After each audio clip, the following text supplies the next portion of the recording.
peut-être même 30 ans de cela. Nous étions à Abidjan.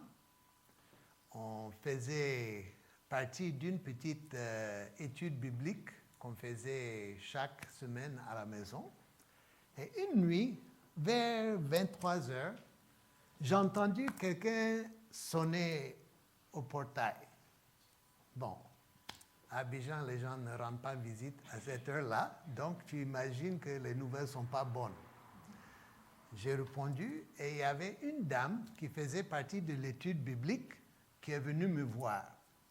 Elle dit, pasteur, est-ce que je peux te voir pour quelques moments? J'ai dit, il n'y a pas de problème.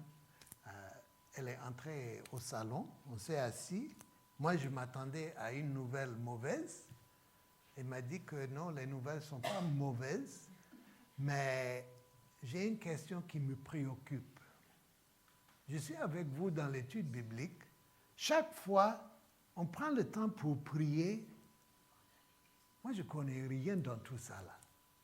Est-ce que tu peux m'apprendre à prier? Ah! En tant que pasteur, tu ne peux pas dire non, ça je ne peux pas t'aider. Hein? Donc, j'ai dit oui. Sans me rendre compte que c'est compliqué à apprendre à quelqu'un comment prier. On s'est débrouillé, mais la question est pertinente. Et je crois que c'est quelque chose pour nous tous qui prend toute la vie à apprendre comment nous adresser à Dieu. Bon, ça fait 35 ans que je suis pasteur. Jusqu'à là, je n'ai pas rencontré quelqu'un qui m'a dit, bon, pasteur, j'ai maintenant maîtrisé cette affaire de la prière-là. Je n'ai pas rencontré quelqu'un qui dit, ah non, vraiment, moi je prie trop. Hein. C'est pour nous tous, toute la vie. Le pasteur Eugene Peterson a fait la remarque que souvent nous pensons que la prière, c'est à nous. Nous devons nous adresser à Dieu. Or, c'est le contraire. C'est Dieu toujours qui prend l'initiative à se révéler à nous, à s'adresser à nous. La prière n'est que notre réponse à cette initiative. Si c'est le cas, qu'est-ce que lui il a dit et comment devons-nous répondre? Dans les années, je crois, vers 2010, on était pendant un moment aux États-Unis et on faisait quelques tours pour visiter des églises. On était dans une église dans l'État de Pennsylvanie et nous étions logés avec un couple qui venait de se marier, mais qui avait 45 ans. Donc, à 45 ans, les deux se sont lancés dans cette affaire de mariage. Donc, un jour, tandis que j'étais en voiture avec l'époux, je lui ai demandé ce que ça faisait d'être marié pour la toute première fois à 45 ans. Il m'a dit, mon pasteur, tu sais que c'est un peu plus compliqué que j'imaginais. J'ai dit, ben, ça c'est bien, tu as compris. Mais il a dit, j'ai constaté qu'il y a peut-être 2 ou 3 phrases. Si tu maîtrises ça, ça facilite la chose. J'ai dit, mais mon frère, j'ai un stylo, dis-moi ces phrases-là. Il dit, bon, première phrase à apprendre. Il dit, il faut de temps en temps regarder ta femme, bien même, et puis après un moment, tu lui dis, mais toi, chérie, tu es belle. J'ai dit, ah, mon frère, si ça t'a fallu 6 mois seulement pour apprendre ça, tu as bien fait. Bon, les autres phrases, je vais vous les apprendre après, mais je commence là. Les années 1993, par là, on était de nouveau à Abidjan. On est devenus amis avec nos voisins en face. C'était à travers leur fils et notre fils sont devenus des amis. Et nous aussi, on est devenus amis avec ce couple. Nous avions l'habitude de nous fréquenter, de partager des repas ensemble, sortir ensemble. Comme ils savaient que j'étais pasteur. De temps en temps, quand dans leur couple, il y avait palabres, il y avait des discussions, ils venaient nous voir. Pasteur, il faut nous aider. Et souvent, la dame me disait, mais pasteur, ce monsieur-là, il ne fait jamais aucune remarque sur quoi que je fasse. Il ne me complimente d'une façon, pas du tout. Est-ce que je suis belle? Ça, je ne sais même pas. Le gars, il ne dit rien.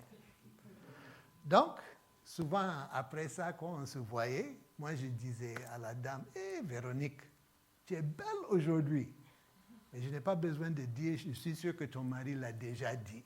Elle dit, non, lui là, ce n'est pas la peine. Donc, un jour, c'était le soir, on était chez eux, on s'apprêtait pour aller manger quelque part. On était sur la terrasse avec le monsieur. La femme n'était pas encore prête. Et à un moment donné, elle sort de la chambre, mais elle portait une jupe. Si je dis mini, même c'est mini, mini, mini. Il n'y avait presque rien. Et puis, un maillot très léger.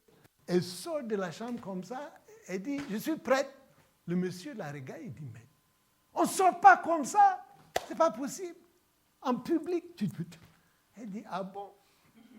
Moi, je ne savais même pas que tu regardais ce que je dis. Vous dites, mais pasteur, on commençait à parler de prière, maintenant vous parlez d'autre chose. Mais c'est ça. En effet, la prière se pose toujours comme réponse. Réponse, il faut répondre à ce que nous avons entendu, ce que nous avons vu, ce que nous avons aperçu, et puis répondre. Prière, pour prier, il faut qu'on soit attentif. La prière n'est pas une formule. Ce n'est pas des paroles, bon, il faut dire ça. Oh Dieu, 3 fois 5, que tu es beau, que tu es glorieux. On peut dire tout ça. Mais si on n'a même pas regardé, ça ne tient pas. Parce que la prière est profondément une affaire relationnelle. La meilleure manière d'apprendre à prier, c'est d'observer quelqu'un qui connaît le faire. Et dans sa grâce, Dieu nous a donné ce beau livre des psaumes. La plupart sont écrits par le roi David, que Dieu lui-même a dit, voilà un homme selon le cœur de Dieu. Donc, on va prendre ces quelques moments ce matin de voir le psaume 8 ensemble, qui est une prière de David. Ces psaumes sont comme le journal de prière de David. Bon, comme j'ai dit tout à l'heure, Dieu est l'initiateur de la prière. Et ce livre des psaumes nous enseigne la manière de répondre à ce que lui, il a dit et ce que lui, il a révélé. Et en parcourant les psaumes, c'est tout à fait évident. Un des thèmes de ces psaumes, c'est la louange et l'adoration de Dieu. Psaume 150, que nous avons lu tout à l'heure, termine avec ces mots. Que tout ce qui possède de souffle, ce qui respire, qu'est-ce qu'il doit faire? Il faut louer le Seigneur. Je crois que tout le monde est dedans. Si tu respires ce matin, il faut louer le Seigneur. Et je crois que cette louange est la réponse convenable pour prier. C'est des actions de grâce. Et toutes les actions de grâce ont un contexte. Ça vient de quelque part. Pour les hommes qui sont mariés au milieu de nous, je demande si une fois tu as déjà entendu la question suivante. Ta femme sort de la chambre tout habillée et se mettre devant toi et dire, mais comment tu me trouves? C'est une question piège. Je ne savais pas ça quand je me suis marié. Moi, je la regarde, je dis, ben, tu es toute belle. Souvent, après avoir dit ça, voilà sa réponse. Mais tu n'as même pas regardé. Bon, est-ce qu'elle avait raison ou pas? Ça, je ne sais pas. Mais la louange ne consiste pas de dire des belles choses. Il s'agit plutôt de bien regarder et voir Dieu. Merci, mon frère. Ce qu'on a perçu, aperçu et répondre à ça. En voyant la gloire de Dieu, quelle est la réponse qui convient? Je crois qu'on ne peut que le louer. Pendant quelques années, tout dernièrement aux États-Unis, là où j'étais pasteur, on avait un jeune, un pasteur qui faisait partie de notre équipe et il s'intéressait beaucoup aux oiseaux. En anglais, on dit un birder. Je ne sais pas le mot en français, mais quelqu'un qui est passionné par les oiseaux. Il avait les applications sur son téléphone, les chants des différents oiseaux. Il pouvait identifier. Moi, je ne connais rien dans ça. Mais très souvent, en sortant de l'église, notre église était un peu entourée par des jardins, des arbres. Il y avait beaucoup d'oiseaux. Donc, en sortant avec lui, il dit, « Hé, ça c'est le chant. » Et puis, il te dit, « Quels oiseaux ?» Ça m'a surpris. Pendant plus de 50 ans, ces oiseaux étaient là. Moi, je ne savais même pas. Je ne faisais aucun... Mais quand quelqu'un m'a appris à y voir et entendre, c'est comme si tout était un autre monde. David dit que la gloire de Dieu est partout. Le ciel, les cieux proclament la gloire de Dieu. Et c'est dans toutes les langues. Mais des fois, on ne regarde même pas. Mais en voyant la gloire de Dieu, la réponse convenable, c'est de le louer. En voyant sa grâce et sa miséricorde, on ne peut que le louer. Combien de fois Dieu peut-il nous pardonner?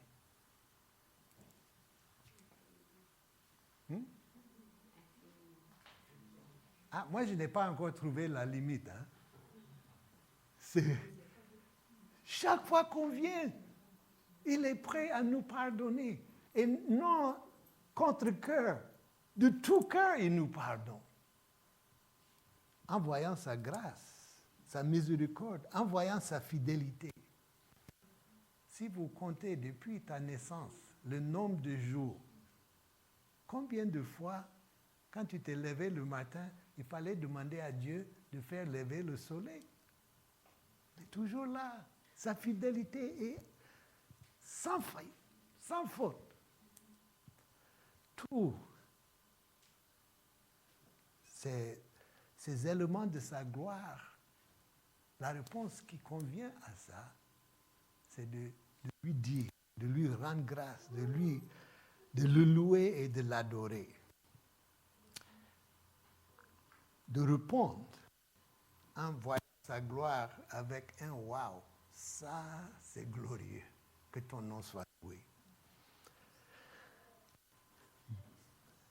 Les psaumes nous apprennent que les sujets de louange, il n'y a pas de limite. Ce n'est pas qu'on doit fabriquer des éléments pour louer. Ça existe toujours, à nous simplement d'ouvrir nos yeux.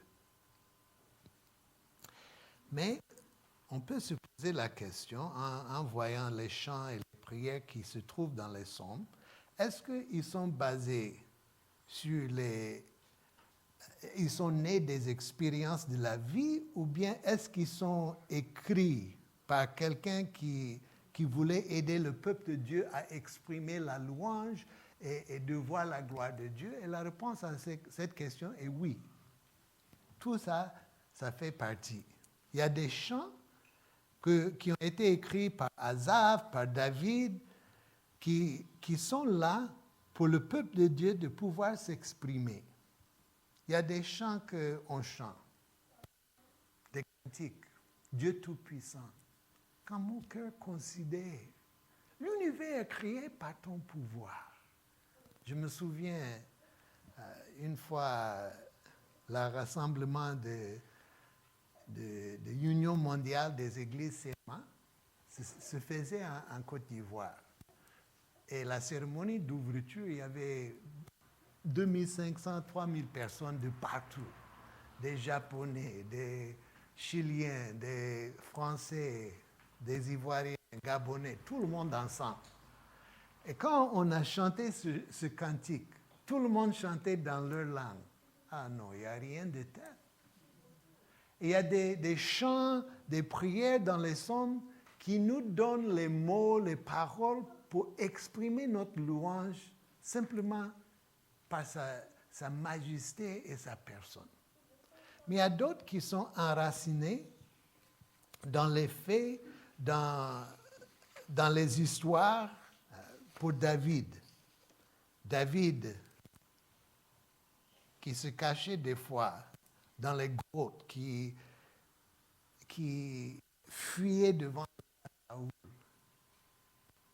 Beaucoup de chants sont enracinés dans ses expériences et ce qu'il a vécu avec Dieu. Ce que les théologiens appellent, il y a des louanges déclaratives et les louanges descriptives, qui sont des expressions de reconnaissance. Ces chants, ces louanges déclaratives, c'est simplement provoqué par qui Dieu est. Et le contexte de ces chants est inépuisable. Il y a tellement de sujets, la création de Dieu, la provision abondante de Dieu, la gloire de Dieu, sa sainteté. Le psaume que nous venons de lire, le psaume 8, si vous l'avez devant vous, il commence ainsi. Seigneur, Seigneur, notre Seigneur, que ton nom est magnifié par toute la terre, mieux que les cieux, elle chante ta splendeur. Il commence avec une vision des planètes, des cieux, les étoiles, voyant la gloire de Dieu. Il continue, quand je vois tes cieux, ouvre de tes doigts la lune et les étoiles que tu as fixées. Il commence simplement en exprimant sa louange à cause de la gloire de ce Dieu. Mais il continue en disant, qui est donc l'homme pour que tu penses à lui? L'être humain pour que tu t'en soucies de lui. Pourquoi c'est important pour nous non seulement de regarder et voir, mais de nous exprimer?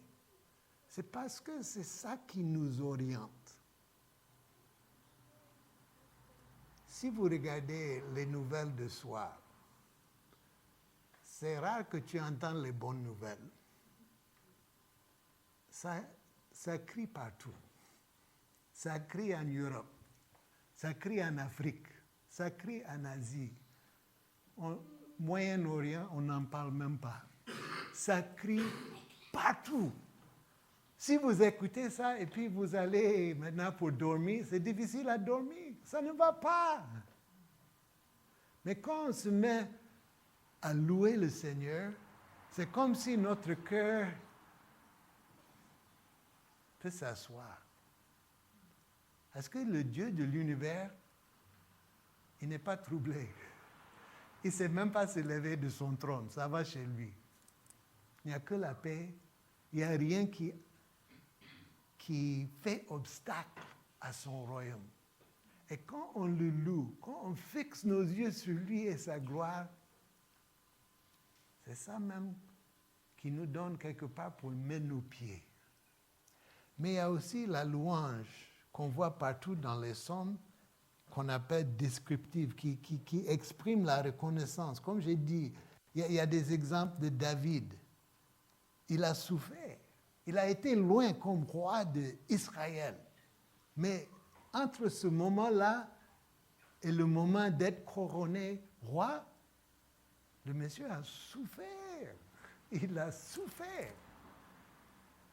Et ces chants expriment les lamentations et la louange dans ces moments difficiles. Il y a des psaumes qui sont des psaumes qui expriment la reconnaissance à cause de tout ce que Dieu a fait pour affranchir son peuple d'Égypte et autres.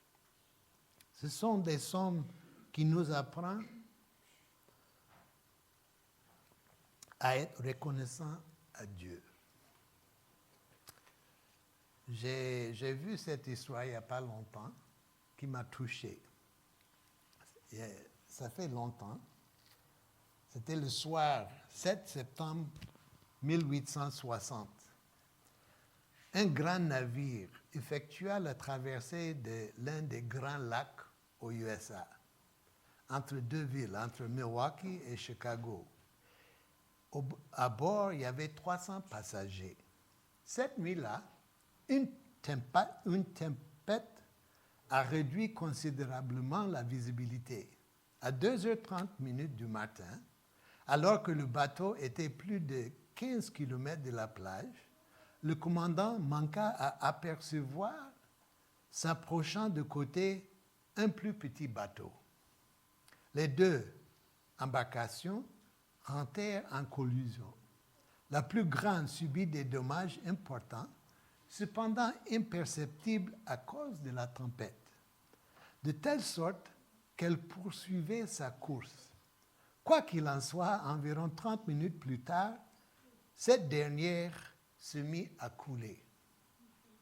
Les 300 passagers furent bientôt en train de lutter pour leur vie au cœur des vagues. La plupart d'entre eux n'ont pas survécu. Il y avait une trentaine à peine parmi eux qui ont pu s'accrocher à des bouts de bois puis nager vers la plage.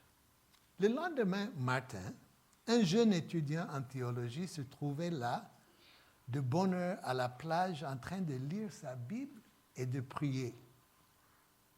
Là, il entendit des cris de détresse des survivants et s'élança dans les vagues pour leur porter secours et contribuer à les mettre en sécurité. L'eau était froide et jonchée de débris du navire. Chaque fois qu'il sautait dans l'eau pour sauver une autre vie, sa propre vie était en danger. Le nom de ce monsieur était Edward Spencer. Edward Spencer fut en mesure de sauver 17 naufragés ce jour-là. Mais, ce faisant, il en fut frappé de différents handicaps physiques toute la vie durant. Il était ainsi incapable de poursuivre ses études et il passait le reste de ses jours dans un fauteuil roulant. Parmi les 30 naufragés qui ont survécu, 17 furent sauvés par M. Spencer. 10 ans plus tard, le jour anniversaire de l'événement, un journaliste posa à M. Spencer la question de savoir ce dont il se souvenait le plus à propos de sauvetage. Voilà sa réponse. Il dit uniquement ceci, que des 17 gens que j'avais sauvés, pas même un seul ne m'a remercié. Et nous? Et nous? Combien Dieu fait pour nous tous les jours? Chaque fois qu'on vient à lui, on n'a pas besoin de le réveiller. Il nous attend. Et combien de fois on ne le voit pas? Si on veut prier, apprendre à prier. Les langages fondamentaux de la prière, c'est d'apprendre à exprimer à lui notre reconnaissance et sa gloire. C.S. Lewis, avant d'être converti, il était troublé par ces psaumes qui dit à chaque moment, il faut louer Dieu. Louer Dieu.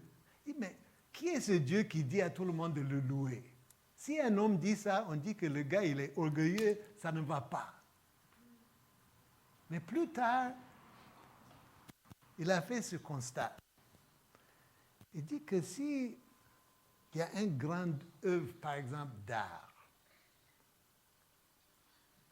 si toi tu regardes l'art et tu ne dis rien, ce n'est pas l'art qui n'est pas intelligent, c'est toi. Je me souviens, pendant nos années aux États-Unis, le Coupe d'Afrique est arrivé. Et cette fois-ci, c'est la Côte d'Ivoire. Bon, comme la dernière fois, c'est la Côte d'Ivoire qui a gagné. Moi, j'étais coincé dans mon petit coin aux États-Unis. Quand ils ont gagné, j'ai sorti de ma maison pour crier. J'étais tout seul. Personne ne savait même pas qu'il y avait Coupe d'Afrique. Mais cette fois-ci, j'étais à Abidjan. Ma fille était avec nous le jour de finale. Bon, la Côte d'Ivoire a gagné, hein? Mais les Ivoiriens, ma fille me demande, mais qui leur a dit de sortir de leur maison? On n'a pas besoin de le dire. Oh, c'était la joie. Il faut que ça s'exprime. Si toi tu es là, c'est toi qui n'es pas intelligent. Et quand on est devant ce Dieu de l'univers, si nous on dit rien, le problème n'est pas avec lui, c'est avec nous. C'est que nous, on n'a rien compris.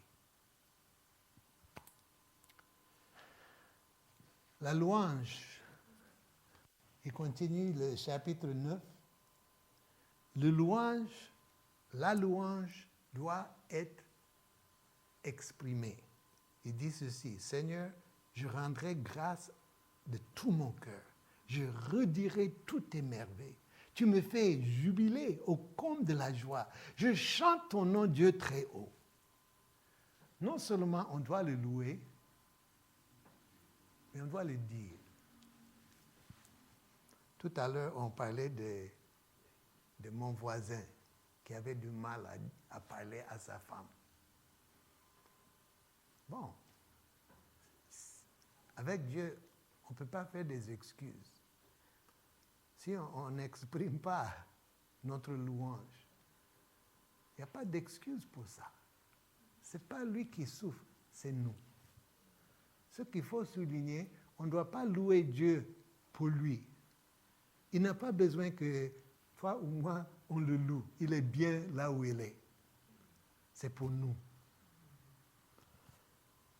La louange est un langage qu'on doit apprendre. Louez Dieu, louez-le dans son sanctuaire, louez-le avec l'harpe, louez-le, louez-le. Je finis en disant que, à la fin de compte, la louange apporte avec elle la liberté. Ça nous libère. Les psaumes sont destinés à être employés personnellement, collectivement. Mais je ne peux pas vous expliquer, mais je crois que les psaumes nous disent que quand on loue Dieu ensemble, quand on le fait personnellement, ça ouvre la porte à sa présence. Ce n'est pas magie. Ce n'est pas que tu dis ces paroles et le voilà, il est là. Mais quand, avec sincérité, on exprime notre louange à lui, on l'adore. Les psaumes disent qu'on entre dans sa présence comment? Je ne vous entends pas. On entre dans sa présence avec la louange, avec la reconnaissance. Dieu demeure dans la louange de son peuple. Et là, quand lui, il est présent, il y a des choses qui se produisent. il dit, le psalmiste dit, « Quant à moi, j'entrais dans ses parvis avec action de grâce. Dans mon cœur, j'entrais dans ses parvis avec louange. » Ce qui est certain, c'est que Dieu ne nous demande pas de louer parce que lui, il en a besoin. Il n'essaie pas non plus de nous inculquer simplement dans il faut être poli, il faut... Non. C'est beaucoup plus profond que cela. C'est en fait l'accès à sa présence. Dans le livre de Chroniques, le peuple de Dieu était face à l'ennemi beaucoup plus nombreux qu'il n'avait vraiment, en regardant, il n'y avait pas d'espoir. Et le roi dit, bon, on va aller au nom de Dieu. Et il a mis la chorale devant. Aller à la guerre avec une chorale. Il chantait quoi même? Quel était le chant de cette chorale? On ne sait pas. Le texte ne nous dit pas. Mais probablement, c'était ces psaumes. En chantant ce que Dieu a fait à Jéricho, en chantant ce que Dieu a... Et en le chantant, l'ennemi a entendu, il ne voulait pas être les prochains à entrer dans le champ d'Israël, ils ont fui. On dit, non, mais il ne faut pas exagérer. Non, mais ce n'est pas une exagération. Quand Dieu est présent, tout est possible.